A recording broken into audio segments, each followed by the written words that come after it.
Welcome to the Jordan Board of Education study session. Today is Tuesday, April 8th. My name is Nikki George. I'm the board president, and joining us today we have the full Board of Education: Lisa Dean, Suzanne Wood, Daryl Robinson, Aaron Barrow, Bryce Dunford, and Brian Barnett. As well as our superintendent, Dr. Anthony Godfrey, our associate superintendent, Dr. Michael Anderson, and our board attorney, Paul Van Komen. And we are excusing John Larson this evening.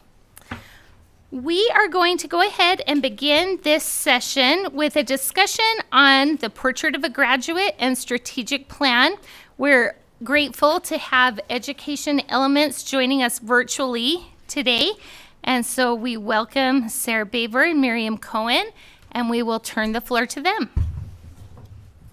Hi, good afternoon. Thank you so much for that introduction. Miriam and I are very excited to connect with you virtually and to share these updates on the first year of implementation for Jordan's 5-year strategic plan. I know that these slides were shared previously, and hopefully you're able to have access to them on your laptop, because we do have a few links that we want to make sure you're able to follow along with, because we would like to get your feedback on a few pieces that we have been working on to support with implementation. But before we get to all of that, just want to make sure to quickly introduce myself again. I know I was with many of you in person back in December, but my name is Sarah. I'm based in Little Rock, Arkansas. Have been working with Jordan for a little over a year now when it comes to implementing the strategic plan and Portrait of a Graduate, and have really valued every single conversation and opportunity, especially knowing that we were recently on site with y'all a couple weeks ago, and we're excited to share some more information around what we accomplished from those sessions. I'm joined by my colleague Miriam, who is in New York City. And later on in the presentation, she'll be sharing more, especially around our work with the cabinet in terms of implementation of the strategic plan and where we are in our timeline for that. So just to overview what we hope to accomplish during these updates, like I mentioned before, we want to provide those updates on the year one of our progress, especially with alignment efforts. We want to talk about some tangible implementation resources, especially around the Portrait of a Graduate with the proficiency scales that we have been working on. And we also want to share how we've incorporated teacher feedback to developing those resources, and also solicit feedback from you all as the board as we finalize these resources and get ready to share them with teachers. That's going to lead into talking about our next steps as we prepare for the formal launch of the strategic plan and Portrait of a Graduate, as we look ahead to administrator sessions in June and then teacher PD days in August. So we want to make sure we're offering clear updates around those next steps and what we're planning to do with messaging for those days. And then lastly, as Miriam talks through reflections on where we are with implementing the strategic plan, really want to reinforce how the work to date is setting us up for successful and scalable implementation as we move into year 2 and beyond. So knowing that these are some of the items that we want to cover tonight in our update, I want to stop here just as a quick check-in question, because you know at Education Elements we love that as a grounding practice. To hear from you, what is one question that you want to leave this update having more clarity about? So we don't necessarily need to do a wraparound and hear from everybody, but want to pose this to the group and hear from a couple people. What is one question that you would like to leave having an update with more clarity around?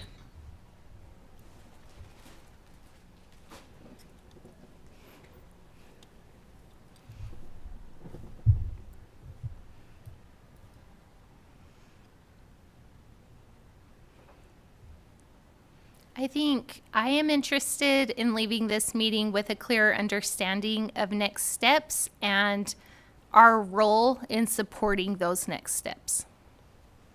Thank you. It's very helpful.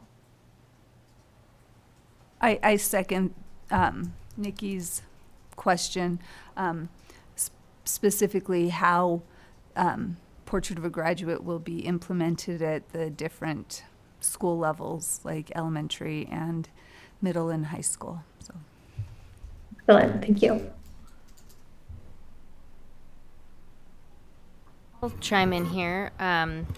This is Erin Barrow. I'm new to the board, and so I tried to do a lot of research on what had already been talked about and went back to board meetings from like 2023. And so I am just hoping to get a little more clarity on where we're at in our timeline, where we're headed, what it's going to look like the next few years, and then more specifically, what implementation it's going to look like on the teacher end of this project. Great. Thank you so much. This is Suzanne Wood. Hi. Whether it's today or some other time, I would be very interested, outside of the proficiency scales, how we will be gathering measurements on the impact of Portrait of a Graduate in an ongoing basis. Excellent. Thank you.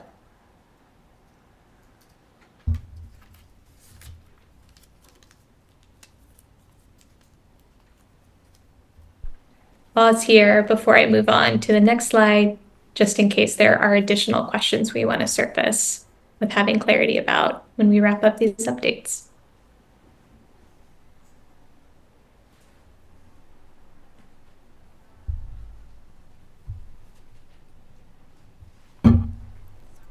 Well, I'll take silence to be. We've named the big questions that are top of mind for us.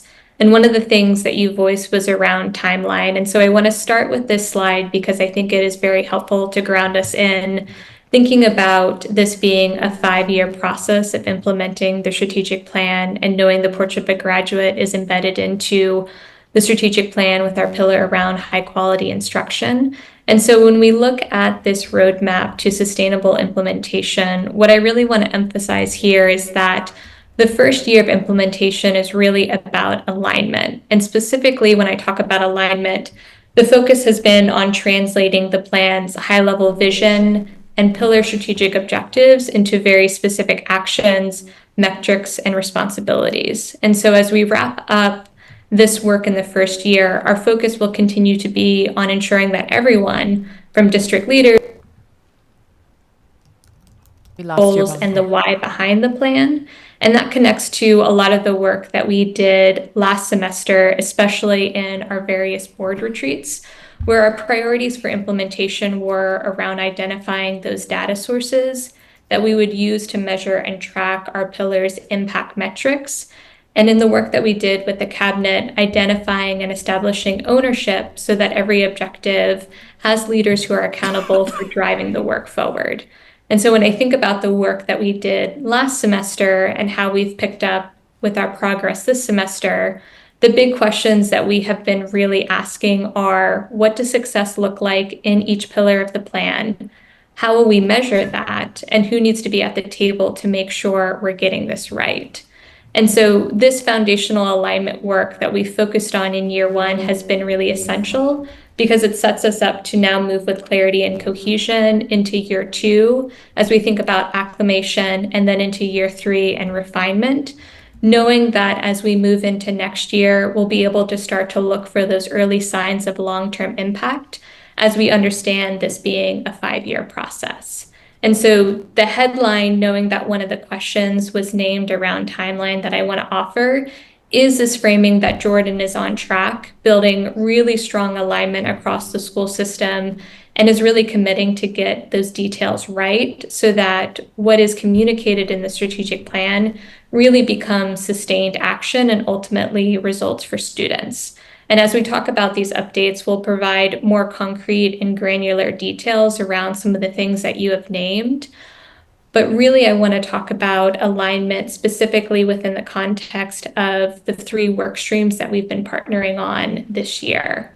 And so again, just as a frame of reference, I want to overview what these work streams have looked like in our partnership this year to talk about how that has really supported and promoted strong alignment and cohesion in the early stages of implementation. And so as I mentioned, that first work stream where we partnered with you as the school board throughout the fall semester with our 3 retreats to really update and align the ends policies with the strategic plan And that was that really critical piece that supported us in being able to measure and monitor impact long term. And then in partnership with that, the work that we kicked off in the fall with the district cabinet to make sure that we were translating the high-level vision and pillar strategic objectives into a really concrete timeline with phased implementation. And so that's where we talked about for each of the objectives, how we were prioritizing each year, knowing that we might need to be in installation, initial implementation, or full implementation at various points in time. And that's something Miriam will be sharing more detail about during her section where she provides some updates around the implementation of the plan. And in that work that we kicked off with the cabinet in the fall, that also included starting to identify the specific strategies under each strategic objective and making sure that we were really clear about owners in terms of who was driving this work forward. What I'm about to talk about in more detail is the work that we've been doing with the Portrait of a Graduate. And so this work in particular has involved bringing together K through 12 instructional leaders, both from the school level and the district level, one, to be able to deepen their familiarity with the Portrait of a Graduate, but also to collaborate and partner with them as they've helped to create resources that will support teachers and students to use the POG in a way that it guides instructional decisions and experiences in classrooms. And so we're going to look at those ratified proficiency scales, but also want to make sure that we're speaking to some particular implementation use cases, knowing that that is a question we have of what does this look like for students and teachers beyond how they might be utilizing these scales within their relevant grade band. So I want to make sure as we move into these updates around operationalizing the Portrait of a Graduate that we're clear about the purpose behind this document. And so the POG, as you know, is that shared vision of the skills and characteristics that students should develop by the time that they graduate and are leaving Jordan School District. And specifically, when we think about the POG being operationalized, it really goes beyond academic achievement to make sure that we're including those real-world skills that prepare our students for a life after high school that is successful no matter what path they choose. And so we want to think about the POG both as a document that guides educators and also serves as a measure both for student growth and the district's progress in preparing graduates for what success looks like, both in school, work, and life beyond. And when we think about the POG, as you're familiar with, we have our 6 characteristics, which we also call competencies.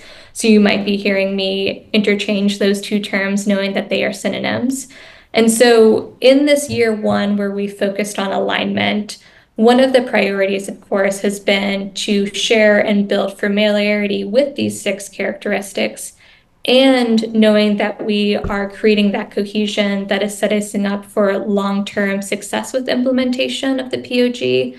It's been really important in this first year to take a phased approach, where we started by focusing on 2 of these 6 competencies or characteristics to start building out those specific resources that teachers and students will need to be able to have this guide their instructional and learning experiences at the classroom level. And because of the alignment with Jordan's overall vision, we decided to start that phased approach with curious thinkers and responsible teammates. And what I'm going to talk through next will help to illustrate specifically what that phased approach will look like and has looked like, and how we are working with instructional leaders to build out these resources so that by spring 2026, so next year, we're at the place of full implementation with the POG. So we'll dig into proficiency scales in just a moment and talk about how that also sets up for success around some particular implementation use cases. But I want to pause here again to show what this phased approach has looked like across the 6 POG characteristics. And so as we're wrapping up our work with curious thinkers and responsible teammates, we're thinking about how this process will continue for the 4 other competencies, knowing that we're getting ready for that formal launch of the POG this summer with teachers during their August PD Day.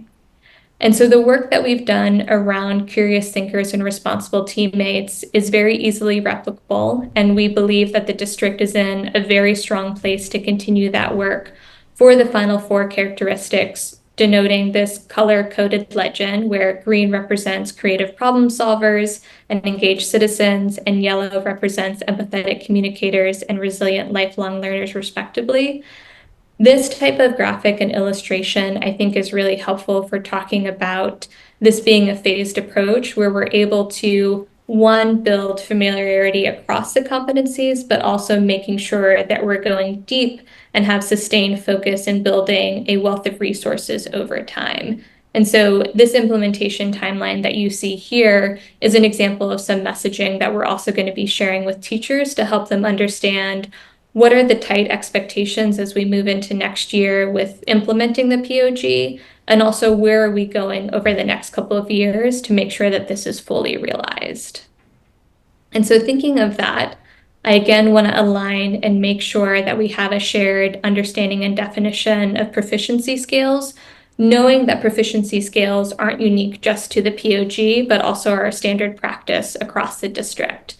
And so what has been really critical to our success with implementing the POG has been working with K through 12 instructional leaders to develop these scales, knowing that these are tools that help teachers to clearly define what success looks like for each of the POG characteristics.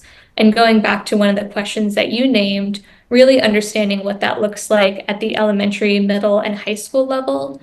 Our current POG document starts to articulate that vision at the grade band level, but to make sure that our teachers and students really understand what that looks like in their particular grade band and grade level, this was a very important and critical next step that we had to prioritize with our implementation.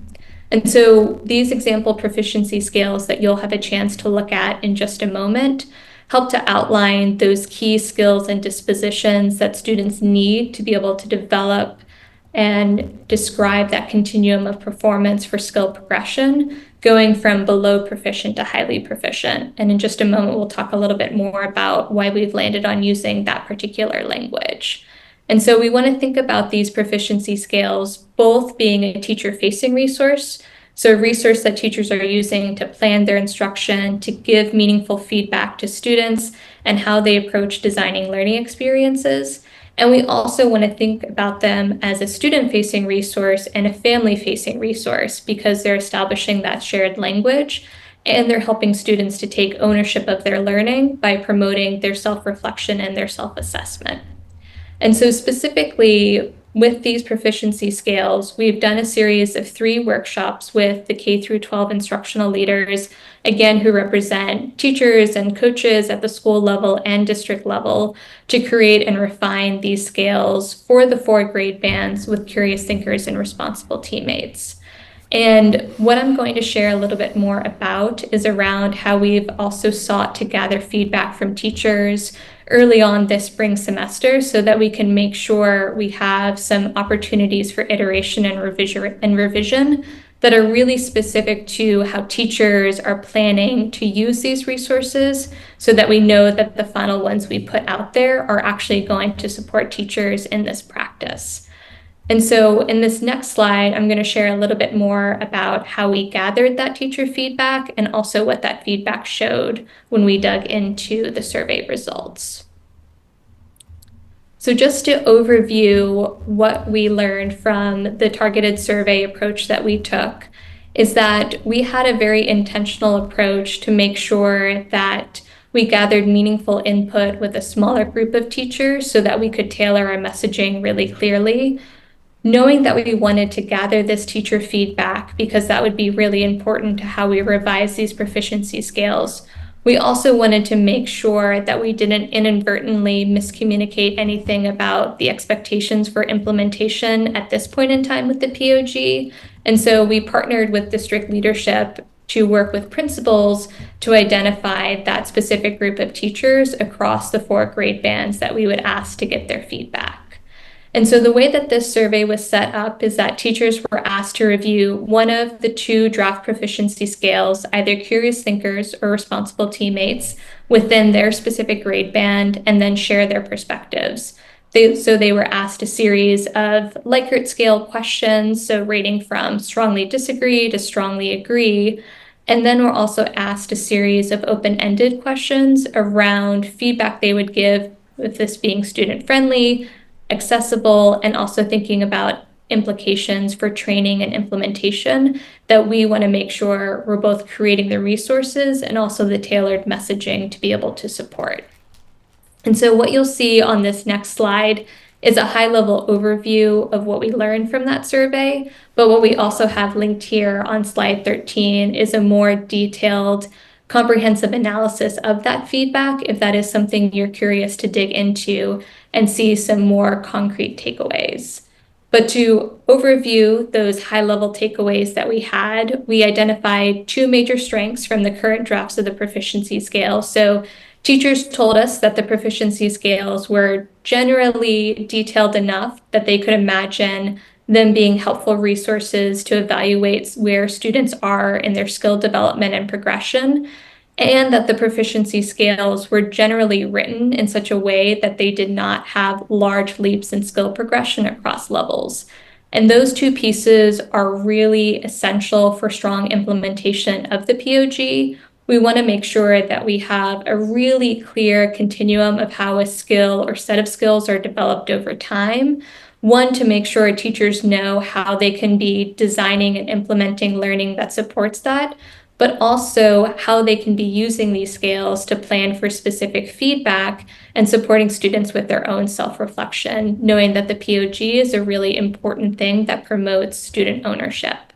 And so the big thing that we took away as the opportunity for growth from that survey feedback was making sure that we were revising the proficiency scales to be written in very student-friendly language. And so you'll notice an attention to that detail in their ratified and revised scales that we wrapped up our work in March around. And so I want to pause here too and share just a couple of quotes that we took away from the teachers when they gave this feedback.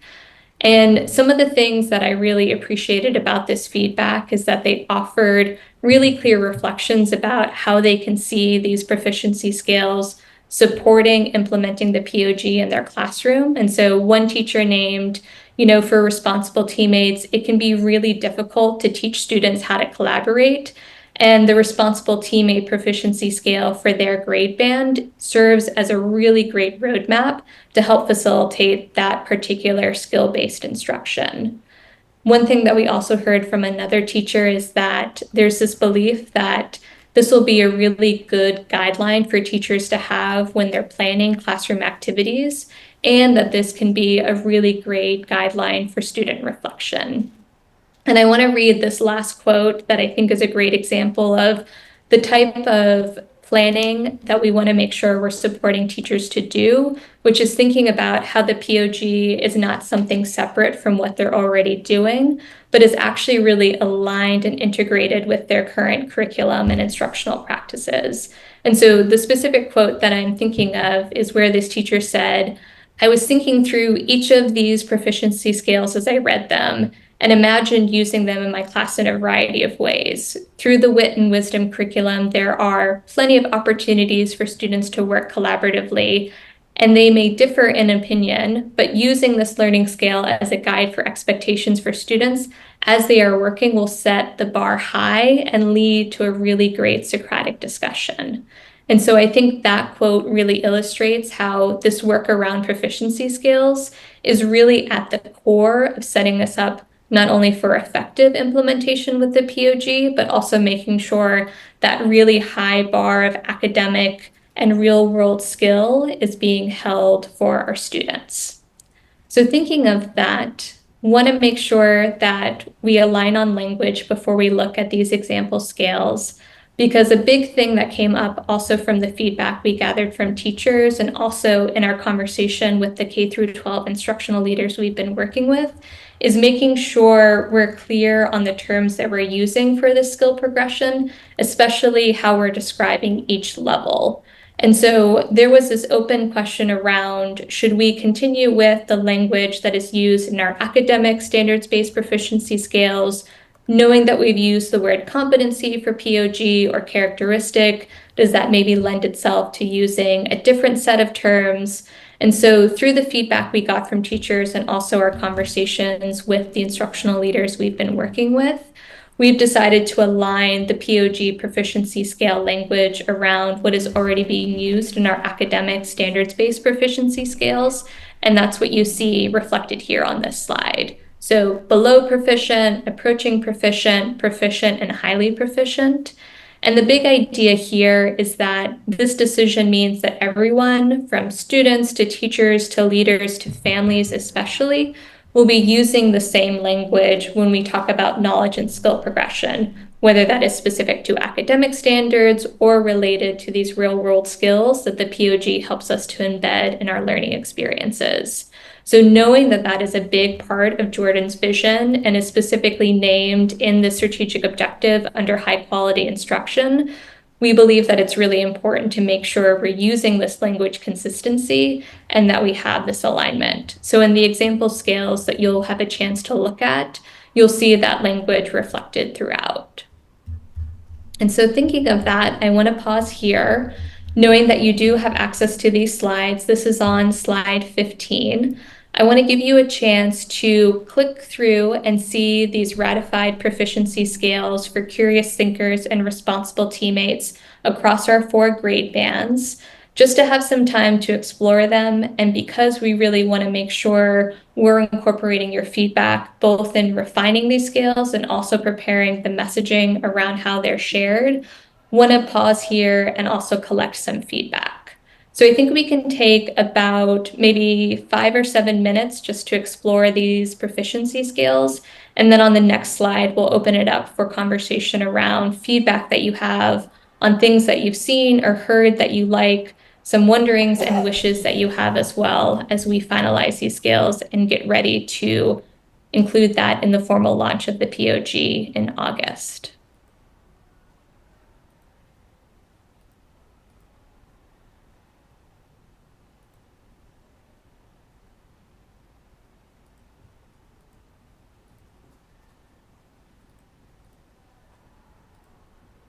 You may not have time to be able to review all of them, but we've organized it so if you're curious to see that vertical alignment, you can choose one competency and look at that across the 4 grade bands, or if you would like to focus on a particular grade band and look at both of the competencies, you have the opportunity to do that as well.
Take about another minute to look at some of those example proficiency scales, and then we'll move into our feedback conversation.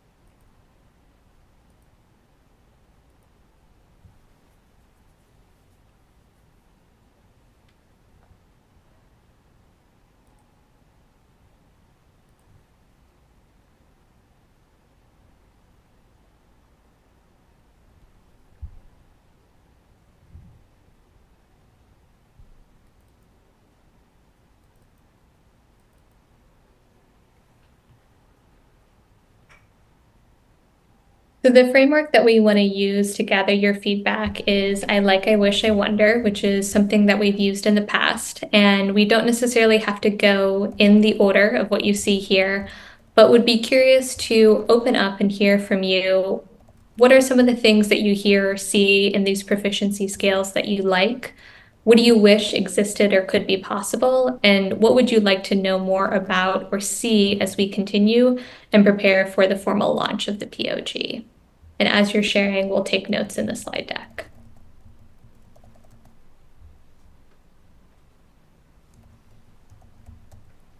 I like what I see. I couldn't help but think these would be great proficiencies for me as an adult to also have. So I like the reach and the stretch that we're setting the bar for our students.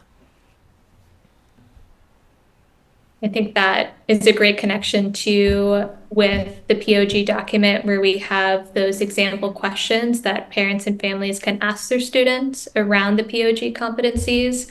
I think these scales provide even more color and texture around that, to your point, that it actually is lifelong development. And we can imagine how this will really reinforce those conversations between students and families outside of, what's happening in the classroom.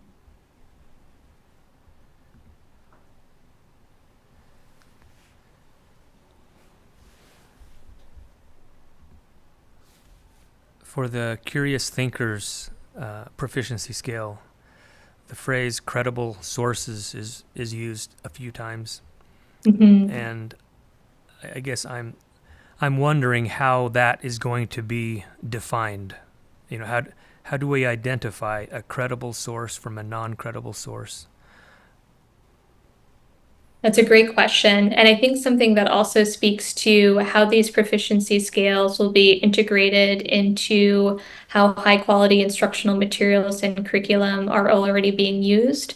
And so we also know in a lot of the curriculum our teachers are teaching that terms like credible sources are something that are defined across the content areas. So I think this is a great example of a question that we would pose to teachers around how do you talk about credible sources within your science curriculum, and how can you make a really clear connection to that and the work around developing the skill of being a curious thinker. So I think it's both specific to content areas, and we can also offer an overarching district-wide definition. Also has a really quick tie-in to state standards. That's a part of what our students are expected to learn in the state of Utah. Mm-hmm. And I don't know if this is an I wish, but I hope that our students, I hope our teachers can model these different standards for their students, and that the students and teachers can make connections together of how the teachers are being team players, and how the teachers are curious thinkers, and that inspires the students. Mm-hmm. And I think that also, I think I just cut somebody off who was. I want to coming in. piggyback on that. This is Bryce. These are very heavy text driven. We are describing appropriate models, and you can't teach someone how to shoot a free throw or hit a golf ball by describing that action. And I guess this is a hope, I hope that somehow there's more modes represented than a description. that we can show. I think there are teachers and students who will grasp it much more quickly when they see it, not just read it. I think the descriptions were very accurate, but what my brain did every time I read a description was, how would I show that so that a student could see it? I know from my own personal experience, if you tell but don't show, a good portion of your audience will not grasp it.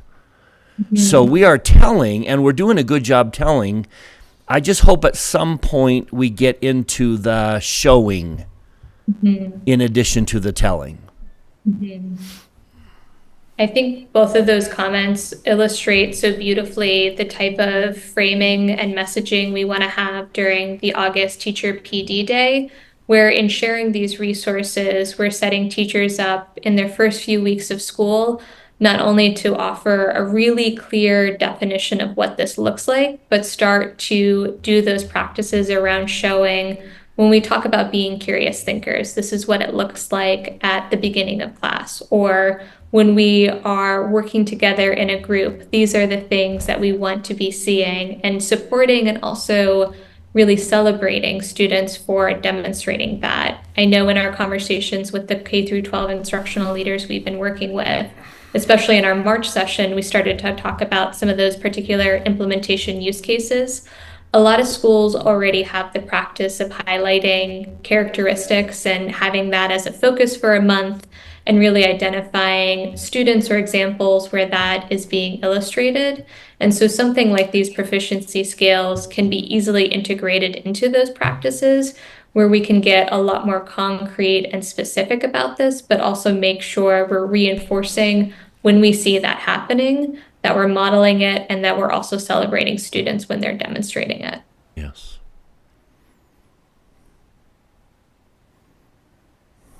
I'll add an I like.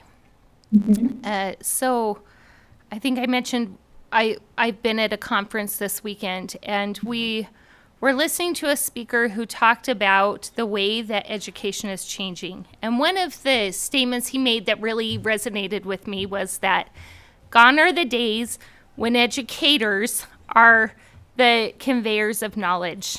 Instead, we are becoming the facilitators of experience. And that rings so true as I read that if you want to be highly proficient, then you seek challenges. And another session talked about how the number one indicator of student success is resilience through failure. And so when I see that if you want to be a proficient student in Jordan School District, you seek out challenges. You find productivity in your struggle. That is very exciting to me. I'm really happy with the direction that this document takes students into learning how to seek and learn from experience. And I love that quote, and I think it really speaks to the through line for proficient and highly proficient across these scales, not just with curious thinkers and responsible teammates, but also what we will know to be true for the 4 other competencies. The through line is that these scales really articulate and support student ownership. And when we think about being facilitators of experience, to do that effectively, you have to be cultivating the conditions for your students to own their learning and own the decisions that they're making. And so I think what we have here in these scales really help to support that effectively. I have 2 I wonders. This is Suzanne. I'm wondering about the difference in the scales from pre-K through 6th, about using the term competence versus the older kids using proficient. And then my other wonder is, what have other districts you've worked with done to include all teachers and students, including special ed? Yeah, so 2 great questions. I think to speak to the first one, we are in the process of just finalizing the language and making sure there's that consistent vertical alignment. And so that's one of the next steps Miriam and I are going to take as we finalize these proficiency scales, making sure that that language is consistent that you've noted. And then I also think one of our next steps is around ensuring that these scales are developmentally appropriate. So making sure when we talk about that skill progression at each grade band level, it matches up with what we know to be true is developmentally appropriate for those age groups. And I think that leads into your second question, which is thinking about how districts made sure that the work around operationalizing a POG is really inclusive. And that's where, as we prepare for the August Teacher PD Day, we want to make sure that we have really intentional framing and conversations around what are the current practices you're doing and how does this connect to that, knowing that this is meant to be a tool in support of it rather than one additional thing. And when I think about the work, especially supporting students in special education, it is often making what is implicit explicit. And these scales help to do that really effectively by making the way that we talk about these skills really explicit. So then we can talk, how do we scaffold and make sure that this is accessible no matter where a student might be at currently in their development.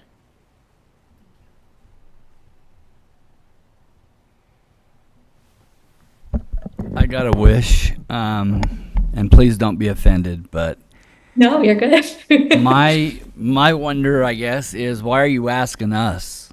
And my wish is that we would be asking teachers. Like, I'm not a teacher. Like, I don't know what they think about this. I'm not even an administrator. And so if the first time we're rolling this out is in August, this is going to fail because top-down programs don't work. And so if we are not getting teachers more involved in the process where we're at right now, this is not going to work. That's my wonder and wish, I guess. Yeah. Sarah, And would you I- mind describing the ways that we have involved teachers to this point? Because I think that's... Maybe that- I haven't been involved. I was on the committee, so I don't know. No, it's not point counterpoint. It's just I want to help Sarah to explicit, and I interrupted her from doing exactly No, what you're I'm good. asking probably, but just to explain the ways that we have involved teachers, including the initial survey and the later surveys and feedback, because that's something that we really have to work to make explicit. Because I heard a rumor from a couple of teachers that we hired this group who came in and created this for us instead of the fact that this was created with a lot of input. And just to reiterate some of what Sarah said and what we've talked about before, that second half of the professional development day that the board negotiated with JEA years ago, at the beginning of the school year, the entire afternoon will be spent at school in teams talking about how your work as a teacher connects to this broader plan. Not only what you're already doing, but things that you're thinking about doing. So the big emphasis will be you're already doing a lot of things that fit in with this plan, but now it connects to the plan. So what can you do next, and what do you maybe not need to spend so much time on? So the idea, and we're using education elements to create those materials for teachers, is that every special education teacher will think, how does this work for me? And every regular ed teacher will think, okay, how do I connect my work to this? And so hopefully it becomes very personal for each individual teacher, but they won't be working on every element at every moment, every day. But if they can connect with it at the beginning of the year, we'll also see what adjustments we may need to make, what additional support we may need to provide. So that will be another opportunity for every teacher to give input once they try to connect with it individually. And I totally understand that some of that work needs to be done before we Yeah. bring in a large group of people. So, but that's my big fear, I guess, is that this becomes our project and not their project. That's the fear. And if we aren't very intentional about continuing to connect to the plan, then there's an ongoing risk of that. It's not like we dodge that risk initially and we're good to go. We have to continue to be vigilant on that very point. And I think I would just add the way I've watched the process switch over this year. So last year, boy, it was like I was a part-time Portrait of a Graduate employee. I was really involved in this process. Now, over the course of this year, it is our teachers. They're building this. All of these documents that you're looking at today were written by them. So I think that's very important to recognize that that shift is not only happening, but has happened. And this is really their document. So I definitely want to underscore that point, and I really appreciate the question. As a former teacher, that is always where my mind goes, of making sure teachers are a part of this process. And similar to the quote that was shared around, the switch in education is around facilitating learning experiences. That is often the work that Miriam and I do, right? We help to hold that container of bringing the right people to the table to have the conversations that they need to have to make the decisions that they need to move this work forward, rather than Miriam and I imposing what that needs to look like. And so both in the 3 workshops that we've had where we had teachers at the table who were creating these proficiency scales, and also in the feedback that we sought from another group of teachers across the district to represent each grade band, I do feel really confident that we're in a place to have documents that reflect teachers and how they will be utilizing this really effectively. And I think your question helps us to get even sharper with telling that story and making sure that framing is clear when we have that August PD day. And I think that speaks to our next steps in terms of what Miriam and I will continue to do to hold that container to help set up for success both in June and August. So based off of some of the reflections and feedback that you've shared tonight, we're going to continue to make those revisions to the proficiency scales, really prioritizing vertical alignment and making sure they're developmentally appropriate. So we're not changing the work teachers have done, but knowing what needs to be true to support them in implementing this, we're helping to ensure that standardization. We're also going to take the draft scales that you see and put them in a different template. That template is going to be the proficiency scale template that the school district already uses for academic proficiency scales. And again, that will really support this idea of alignment, and that these POG proficiency scales are not one more thing or something separate from what we're already prioritizing about academic excellence and the experience that students have in our classrooms. So that will be our work throughout the rest of this month of April. And in May, we're going to continue to support with crafting those materials for the official launch of the POG in August, knowing that as we move into the summer, there'll be that June admin day where administrators will be able to review and prepare for delivering that August PD day, and August being the time where teachers will start to make those connections with what they're already doing and be really clear about the expectations moving forward. And so when I think about these next steps, again, going back to that question of, well, what do teachers think, and want to make sure that teachers are at the heart of this.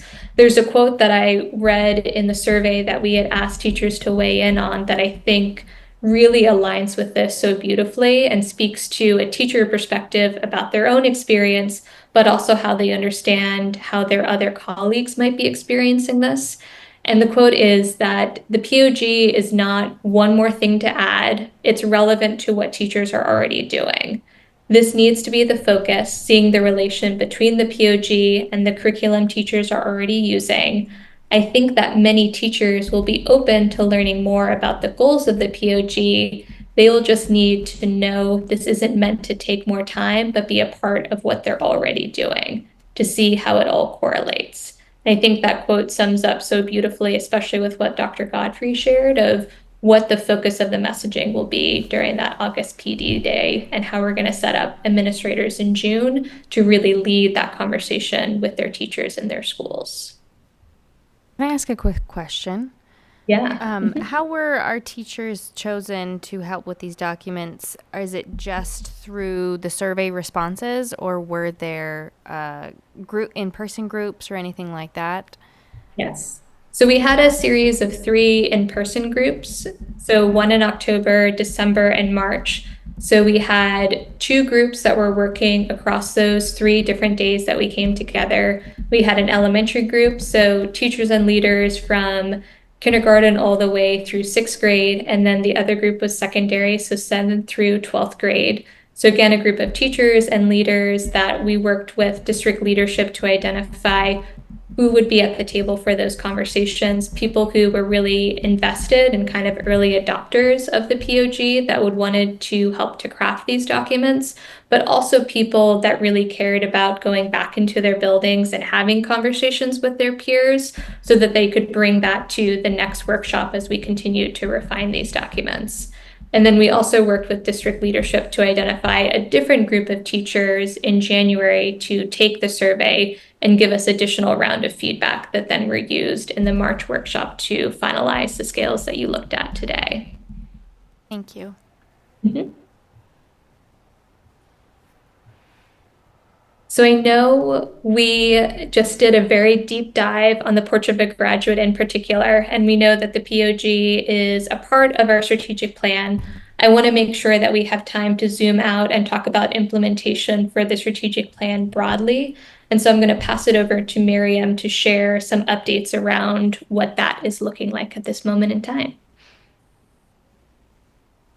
Awesome, thank you. And I just want to clarify, do we have a hard stop at, because I can get through in more detail or less detail, depending on if that hard stop is in 6 minutes or so.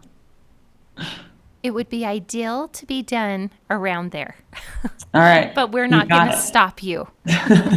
Okay, no, but that's good to know. So Sarah mentioned the stages of strategic plan implementation. We use the same framework that the National Implementation Research Network uses. You don't see the initial stage of exploration here because that's really what we did during the strategic planning process, really identifying what are the strengths and needs in Jordan School District. But the three phases that we're really focused on now are installation, initial implementation, and full implementation. And essentially, installation is really just when we're setting the structures in place to have a really strong initial implementation in the following year. Initial implementation is when we're doing implementation, but on a smaller scale in some capacity. So whether that be we're doing, if there's multiple strategies under a strategic objective, maybe we're only doing some strategies to start, or perhaps we're only doing some campuses and piloting that way. And then, of course, we think of full implementation as when that new practice is truly embedded as standard practice. And as a board, I know you all looked at the timeline and thought about our strategic objectives and when each one should sort of be phased in. And so, some this year are in installation or initial implementation already, whereas some are moving into initial implementation next year and eventually down the line for full implementation.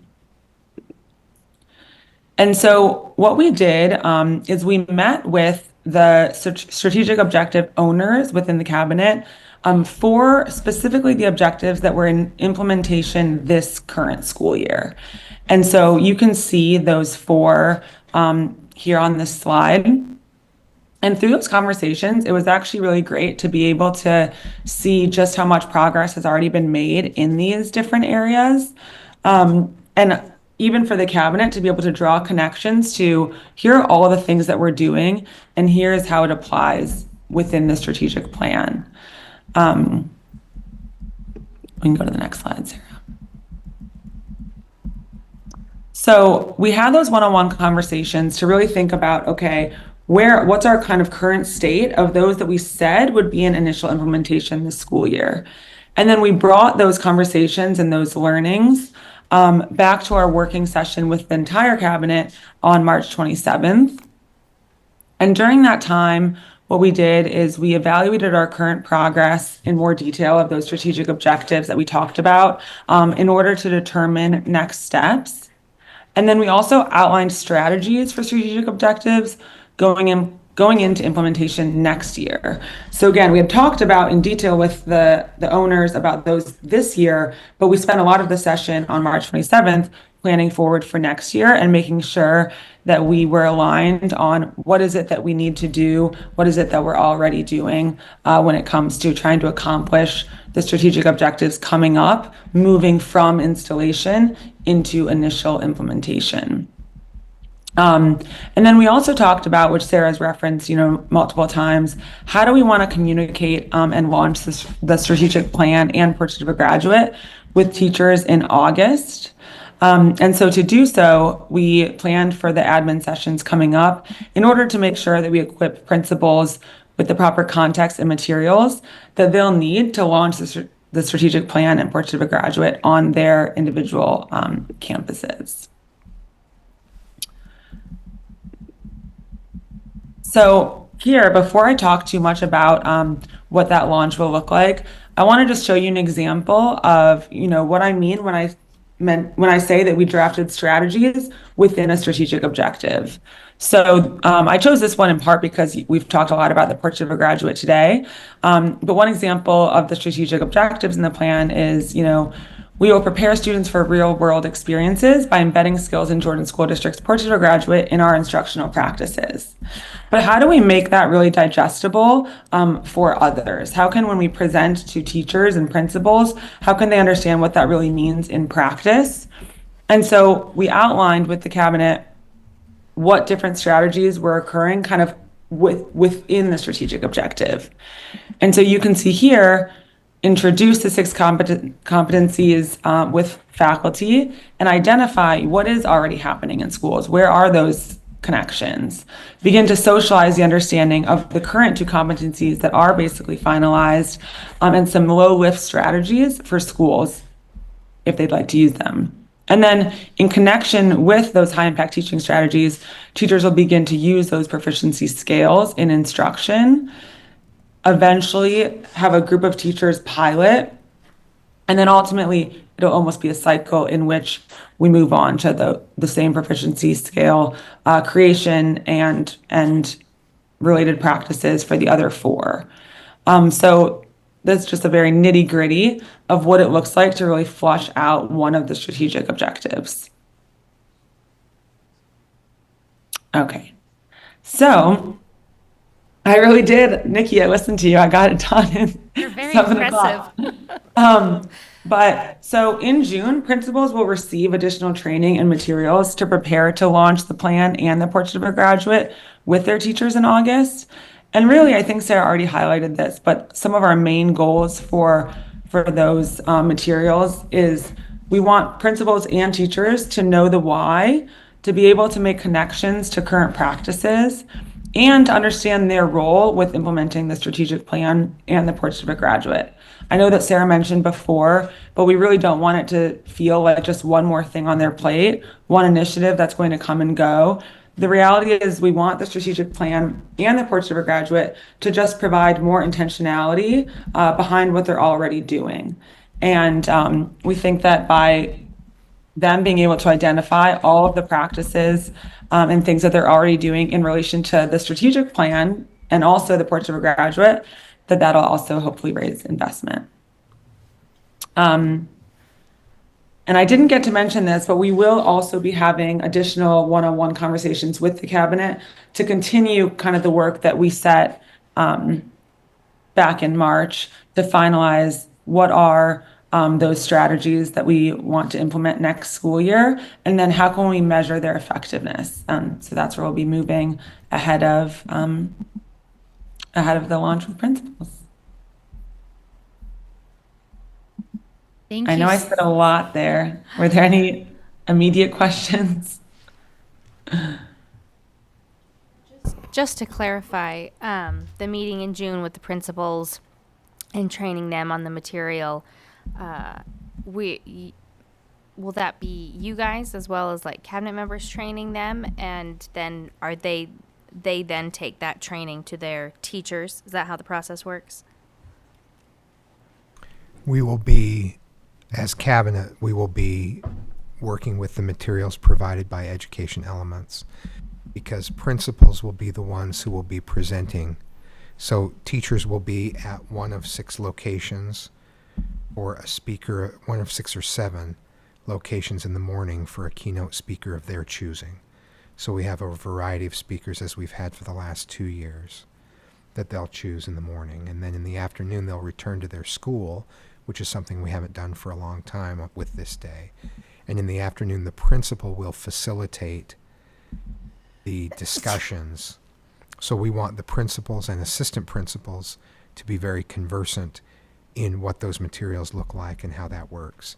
It's really going to be scripted out so that there's a consistent experience across the district in terms of, and that's where we want to show a video with board members who are introducing this so that everyone sees how the board fits in, how teachers fit into this, as Mr. Robinson described, just so that they get an overview of this that is consistent because everyone watches the same video.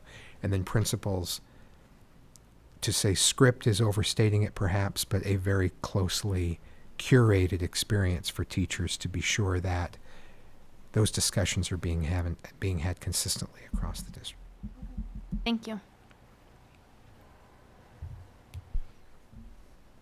We actually had feedback from administrators last summer when we had Education Elements come in that they appreciated the full day from Education Elements, but then they were hoping for our next training to be internal so that we were able to really make that. They wanted to hear from us, from Cabinet, about that next time. So I think we're going through the right sort of phases of presenting this.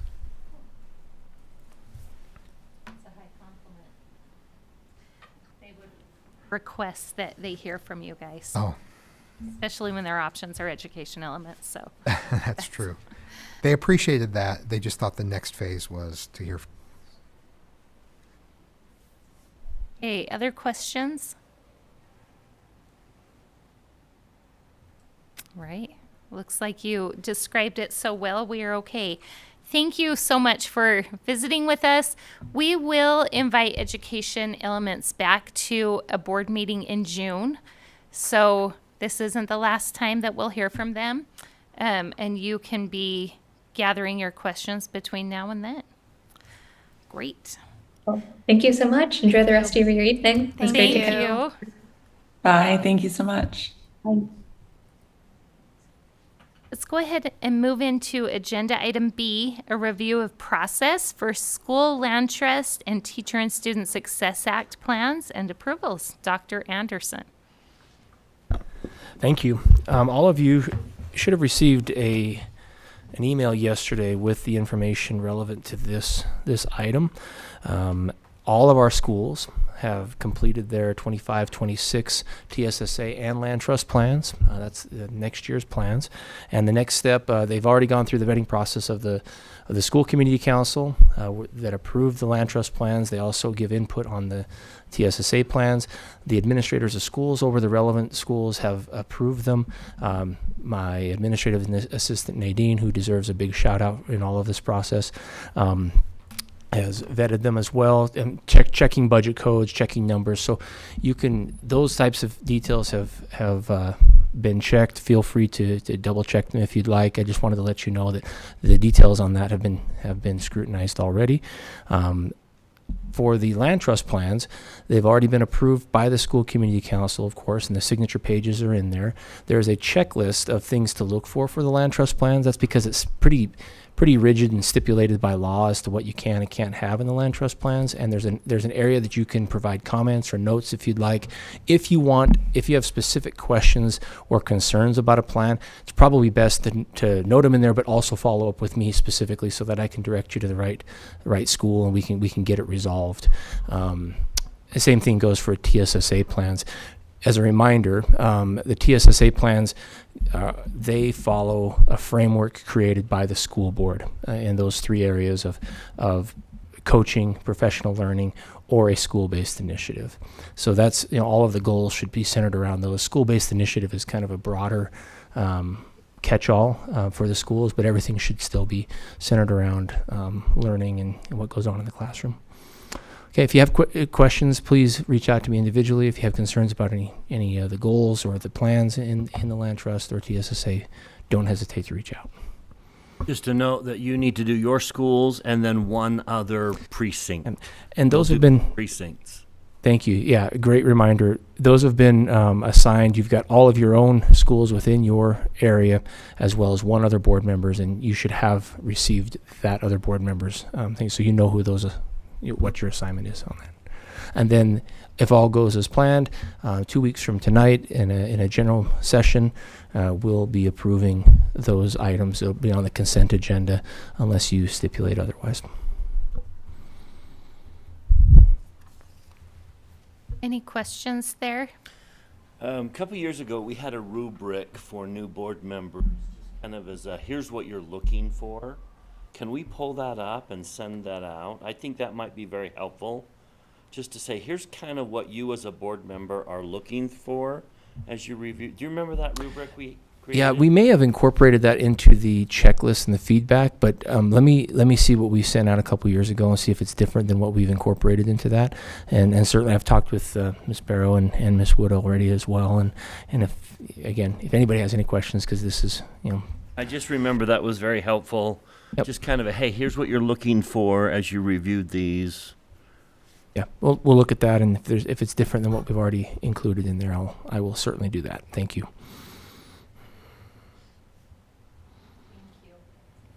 Okay, so board members, just budget your time and come prepared to have those all signed off at our next meeting.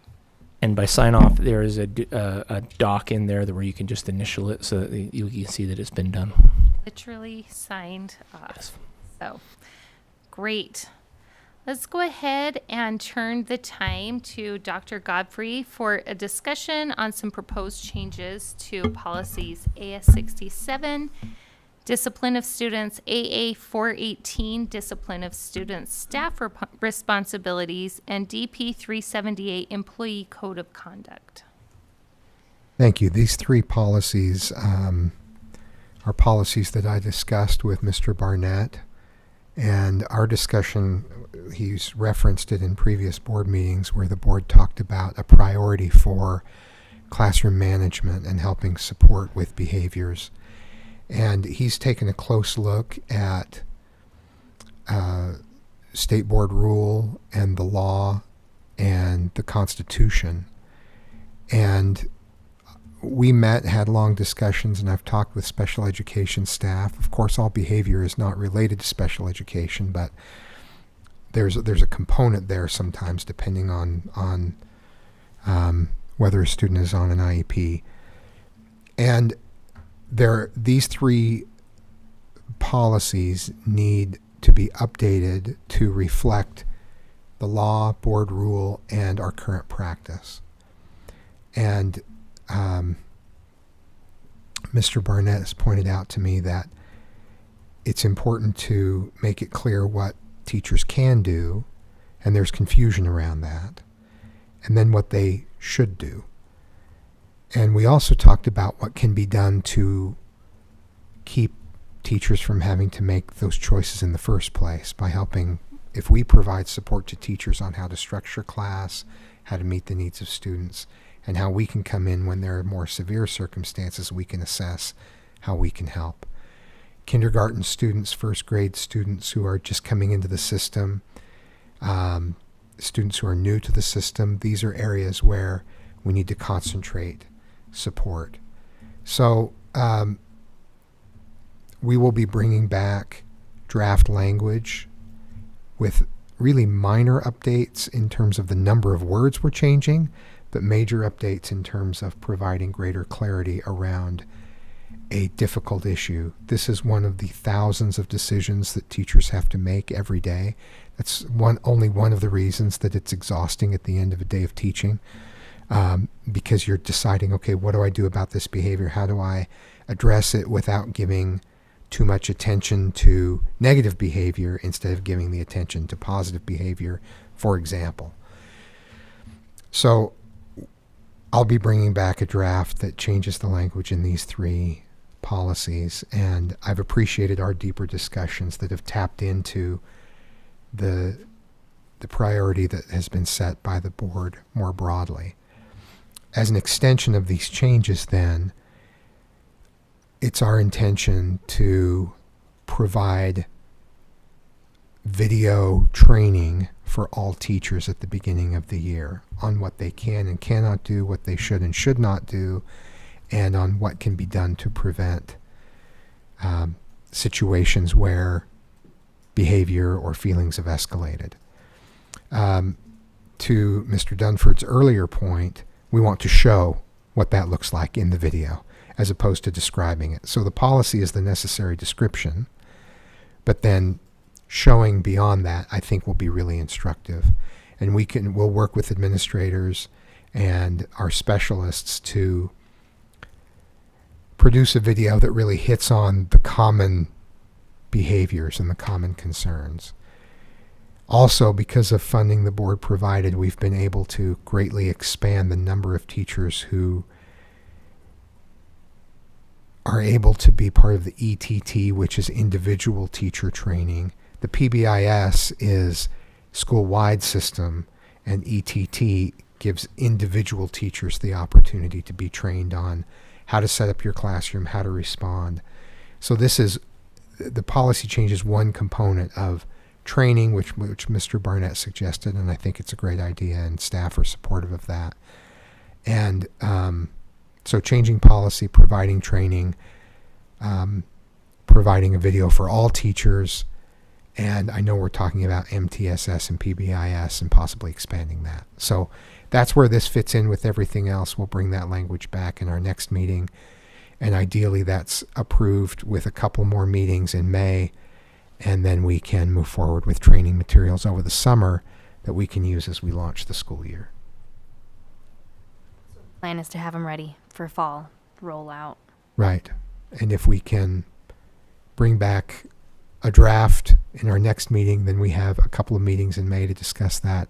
And if it gets approved by the end of May, then we're able to work over the summer on a training video. And I know some staff already have some ideas for how we can do that effectively. A brief video, but that covers some really key components and where to go for more help. One thing that was eye-opening to me in some of our discussions in a contrasting what I can do as a teacher versus what I should do. Just because you can do something doesn't necessarily mean that's the approach to take. Superintendent mentioned some of the policy uses the word de-escalate. So a teacher wants to de-escalate a difficult situation. And one of the things that a teacher can do is physical restraint. But that's not always the best approach. Sometimes physical restraint in a difficult situation escalates the problem rather than de-escalates. And so that's why we wanted to have a difference in what I can do versus what I should do. Yeah. Thank you. Like a big undertaking, and we appreciate the effort. Okay, agenda item D, you'll remember that we began a discussion on a review for potential revisions to GP 104 board officers and appendix procedures for election of board officers. Mr. Larson is ill this evening, and so I would appreciate a motion to postpone this agenda item. I move that we table item. No, I move that we postpone items D and E. Second.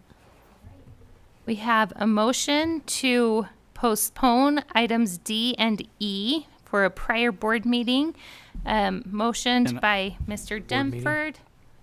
Your board meeting, you mean? Yes, what did I say? Or next. Oh, a future board meeting. I apologize.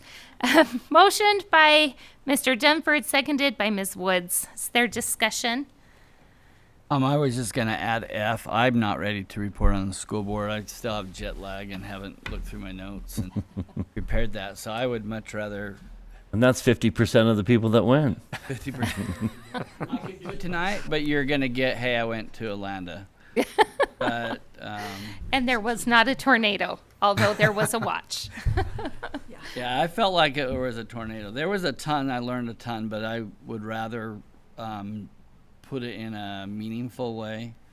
But it's up to you. If you're ready, you can. I second his substitute motion. Okay, That's totally up to so great. You guys are going to make me really dip into my knowledge of Robert's rules. So now, do we have a motion by by Dr. Robinson and a second by Mr. Dunford? Did I say it right? Oh, good. Okay. Two. Postpone D, E, and F. Discussion on items D, E, and F for a future board meeting. Okay. Any discussion there?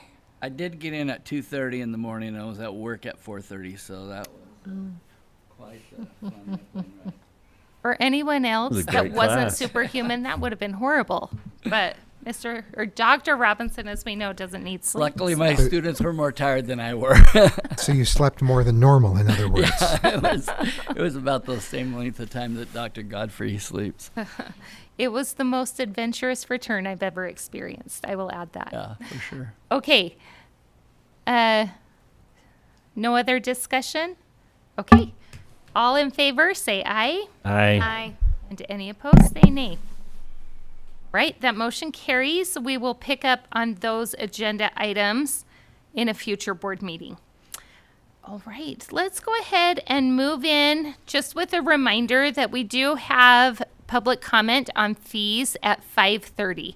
So let's go ahead and start a discussion with board and superintendent reports and comments. For facilities, I don't have much of an update today. We're meeting this coming Friday.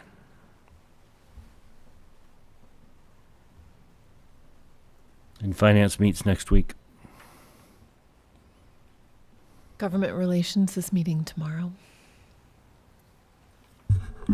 So, foundation, the awards banquet recognizing the outstanding educators is on April 16th at 6 o'clock at the ballpark. Also, the Licensed Employee Advisory Committee will be meeting on April 23rd from 4 to 6 here at JATC South. Can I just jump in on that? Did everyone get an invitation to the foundation dinner? Okay. Sure that you Everyone doesn't have to go, but I just want to be sure you had that invite. Yes, and please RSVP. Is there any talk of renewing the all-county pass this year? Redoing that whole program? So, I think that it's an ongoing thing. I think that the county has, it's like going on until 2026. Do you know what I mean? Like, it's been approved for 2025. I don't know about for 2026. So, like, when it's So this June, you'll have to renew the My for County one more year. RAC, no, I think it goes from January. Does it go from June to June? Uh-huh. Okay. Yeah.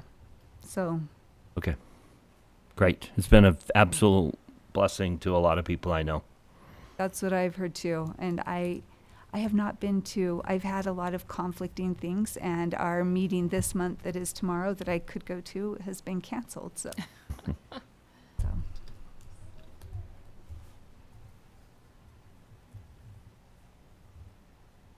The foundation is increasing entrance fees for state competitions to keep up with their budget. So watch for that. $8 an individual and $13 for an adult. Oh, $8 for a student and $13 for an adult. Is that just at state games, or is that every game? Nope, that's state games. We don't have to charge the same in that. No. Regions can charge whatever they want to do, but that's for state competitions.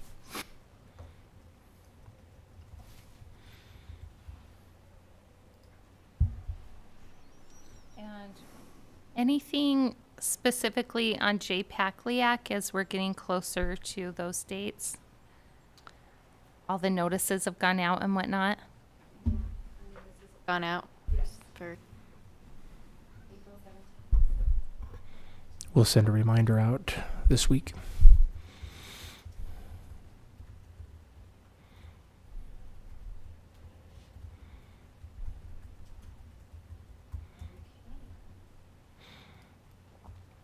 I guess there's, looking at my calendar, I don't think I'll be able to go, but there's the Unified Sports Bocce Tournament at Elk Ridge Middle School next Tuesday from 10 to 1. I think people got the email about it. It's kind of.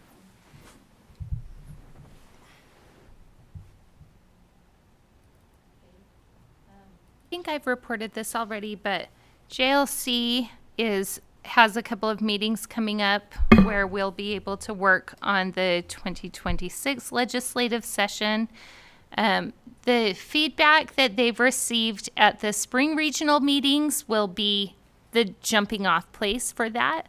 And they're seeking continual input. So if anyone has something that they would like me to relay in those meetings, please let me know.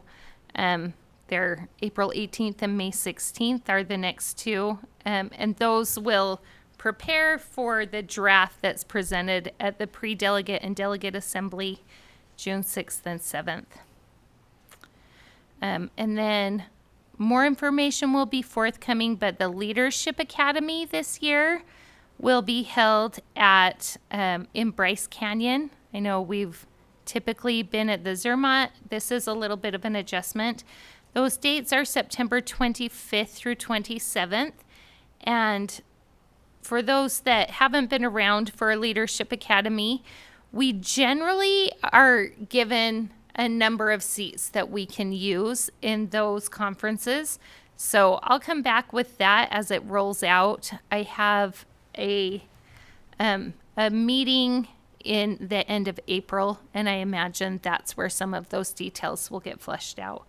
But those are coming, and I will report to you when I have them. 3-day conference?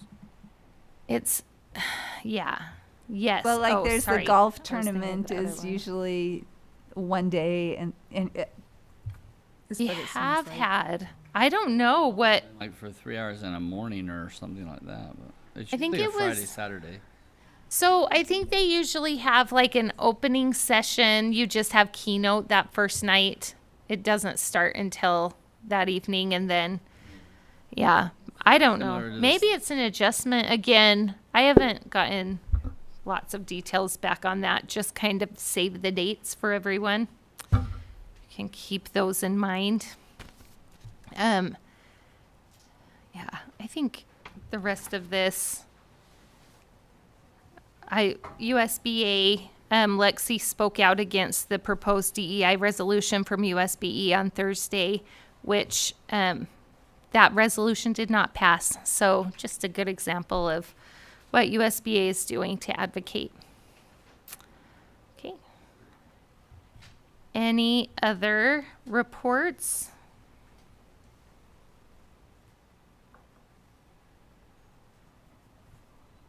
Great.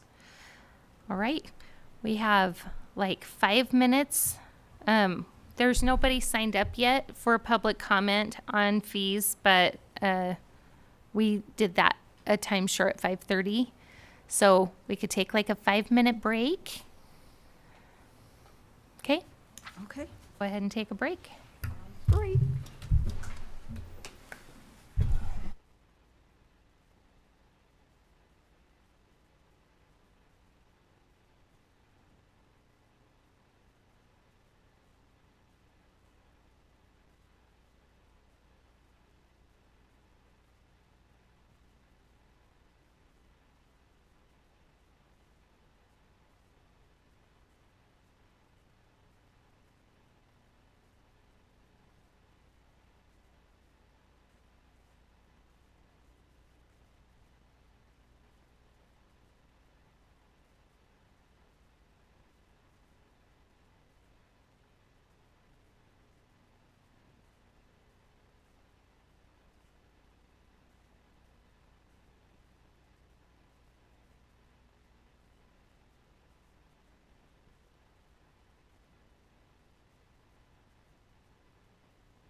All right, welcome back to the Jordan Board of Education study session for Tuesday, February 8th, 2025.